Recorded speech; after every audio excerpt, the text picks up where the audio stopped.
Greetings everyone, welcome to my YouTube channel. I'm Theron Ng, and today's topic is phrases with the word die.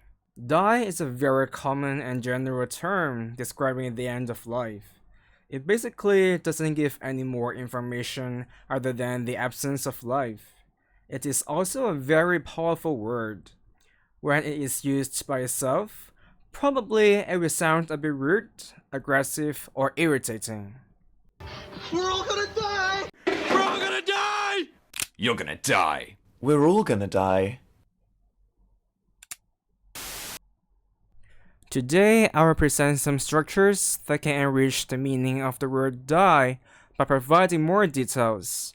Not only does it make your writing or speech more effective and meaningful, it also makes you sound less intrusive and blunt when you use the word. The first structure is die plus an adverb.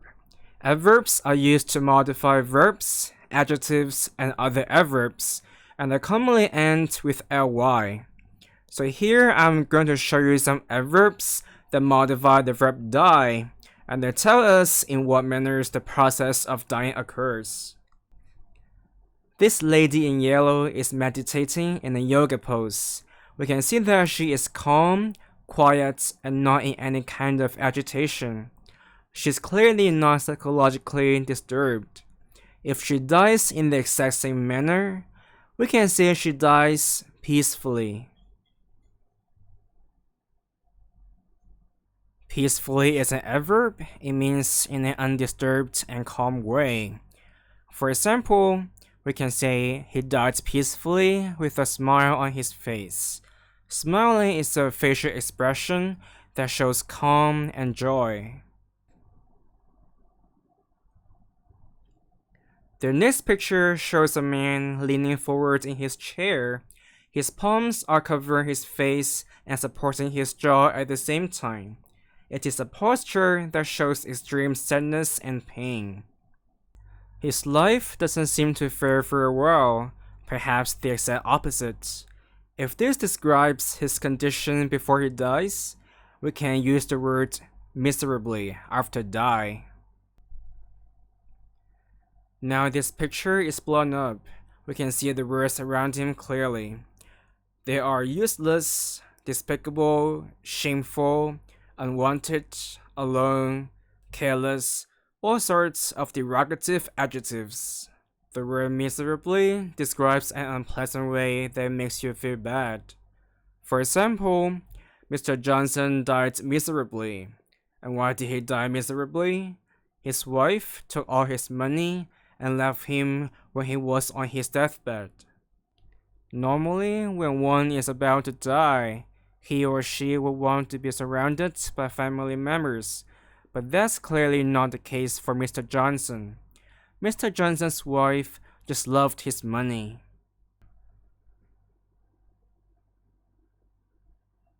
The man in the third picture is applying pressure on his stomach. Usually people do it when they're having a stomachache. They do so in an attempt to ease the pain. If someone dies feeling a lot of pain, he or she dies painfully. The adverb painfully means in a way that induces pain. Induce means cause. For example, the mobsters beat her up for 20 minutes. She died painfully shortly afterwards. Mobsters are very violent and brutal. If they physically assault you for 20 minutes non-stop, it must hurt a lot. The next structure is die plus with plus a noun. If you see a casket draped over with a national flag, it means whoever inside it deserved great respect. For example, when veterans and serving soldiers die, the government will allow national flags to be draped over their coffins or caskets. It is a symbol of dignity and honor. Then we can say they die with dignity. Dignity is a quality that makes you gain respect from others. For example, the soldier's bravery made her die with dignity. Maybe she did some heroic act in the battlefield to save her fellow soldiers, and her actions made her sacrifice her own life. Therefore, she died in a way that deserves respect. She died with dignity. In the next photo, we see a to-do list app opened on the smartphone. There are things that haven't been finished. If someone dies with unfinished tasks or unfulfilled wishes, he or she dies with regret. The word regret means feelings of sadness about a mistake or an unfulfilled wish. For example, no one could find her son. Miss Jenkins died with great regret.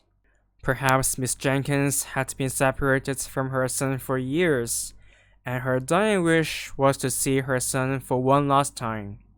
But no one was able to reach out to her son. Her wish remained unfulfilled before she died. Well, this lady probably did something terribly wrong that made things hard for her colleagues. That's why one of them pointed to her. She didn't look at anyone. She tried to avoid direct eye contact with her colleagues. That's a guilty face.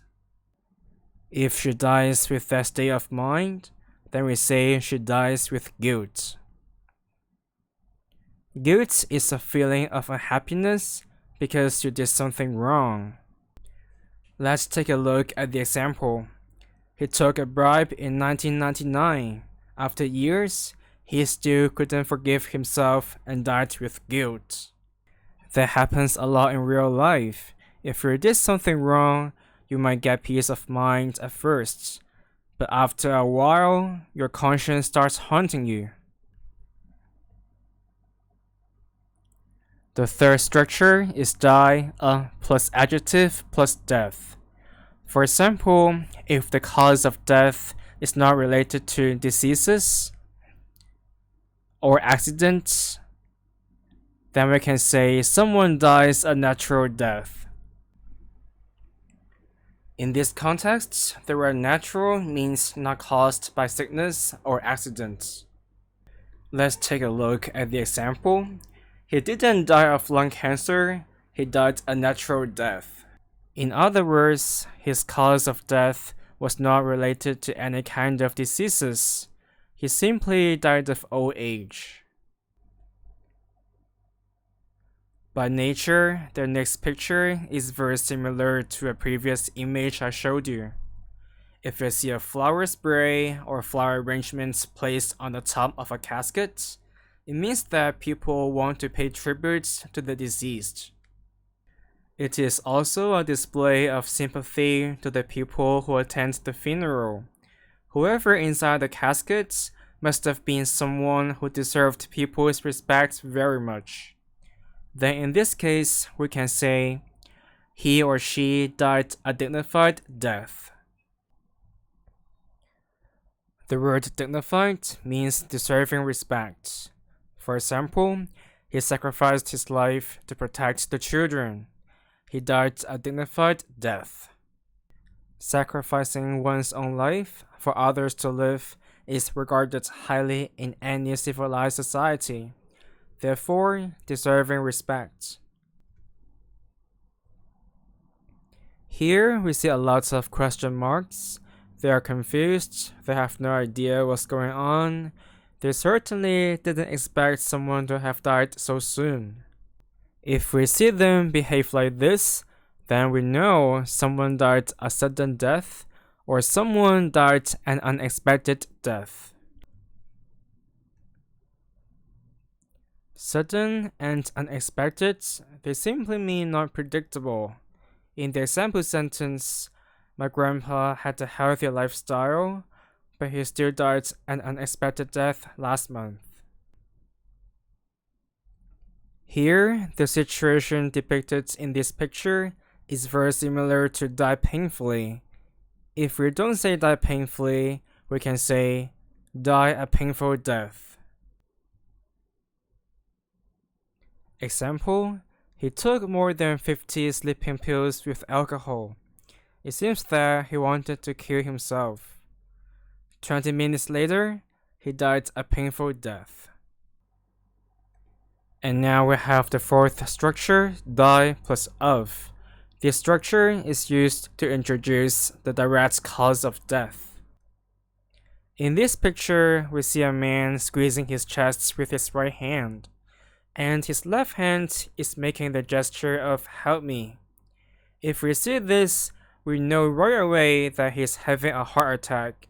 If we don't do something, he's probably going to die of cardiac arrest very soon. The word cardiac means heart, and arrest means stop. If your heart stops, it cannot pump blood to different parts of your body. It is a fatal condition, and it leads to death very easily.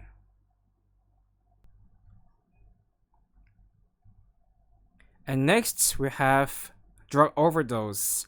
If someone dies of drug overdose, he or she dies because she consumes an excessive amount of drugs. Drugs not only cause addiction and affect your health negatively, they can also kill you if you consume too much of them. In this picture, the person is putting an electrical plug into one of the sockets. His or her hand is wet though. He or she may have just finished washing hands. This person may die of electrocution.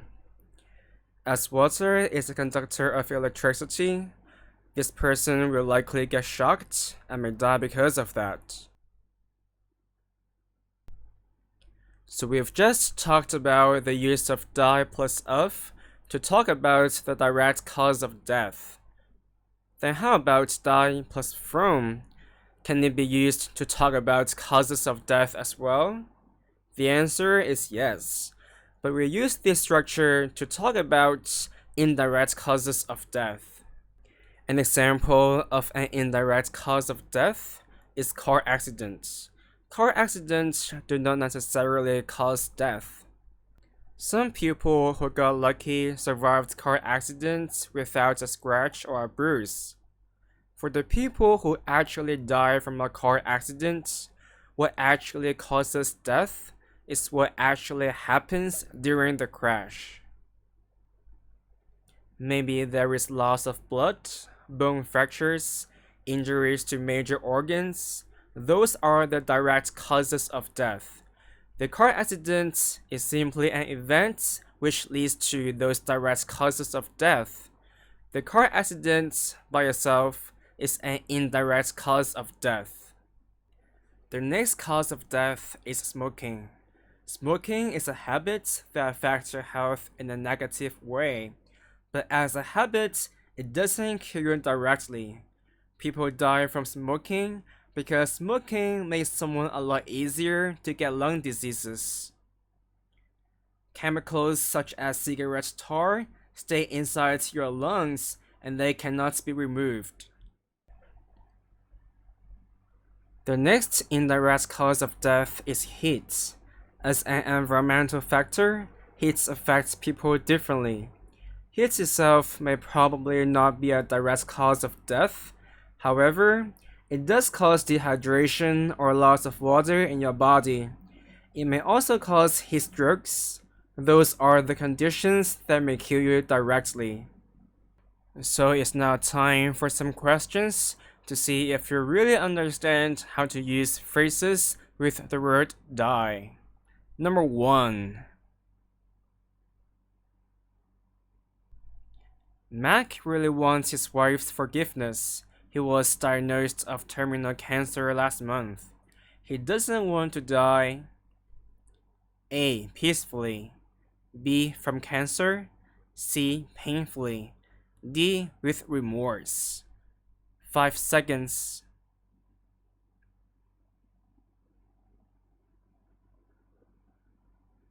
And the answer is D. With remorse. The word remorse means deep regret. Mac probably did something terribly wrong and his wife is still holding a grudge. And now Mac is dying. Before that happens, he really wants his wife to forgive him. He doesn't want to die with remorse. Number 2. No, although Mr. Morrison was 98 years old, he didn't die. He was brutally murdered by his ex-wife. A. Painfully. B. A natural death. C. With guilt. D. Completely. You have 5 seconds.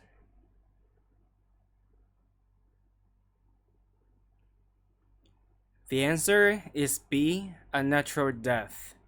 The word murder means intentional killing, so being murdered is not a natural cause of death. Number 3. Mrs. King got into a car crash. She was sent to ICU immediately after the accident, but she still couldn't make it. She died. A. Of concussion. B. From concussion. C. Of starvation. D. From starvation. Again, 5 seconds.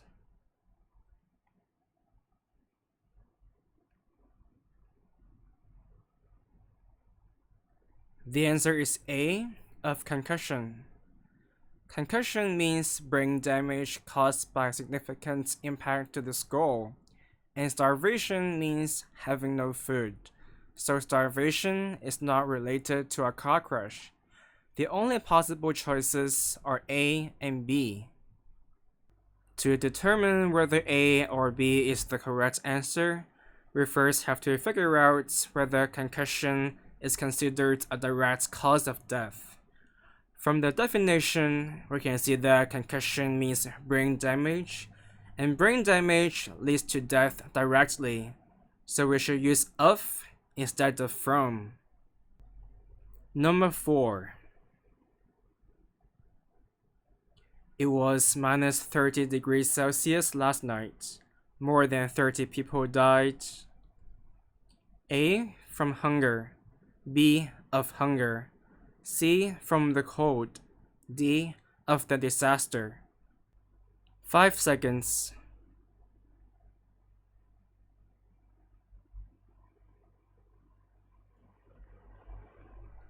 The correct answer is C. From the cold. Minus 30 degrees Celsius is a temperature. It roughly translates to minus 22 degrees Fahrenheit. So it's very, very cold. Hunger is not related to temperature, and disaster is an event, so it's an indirect cause.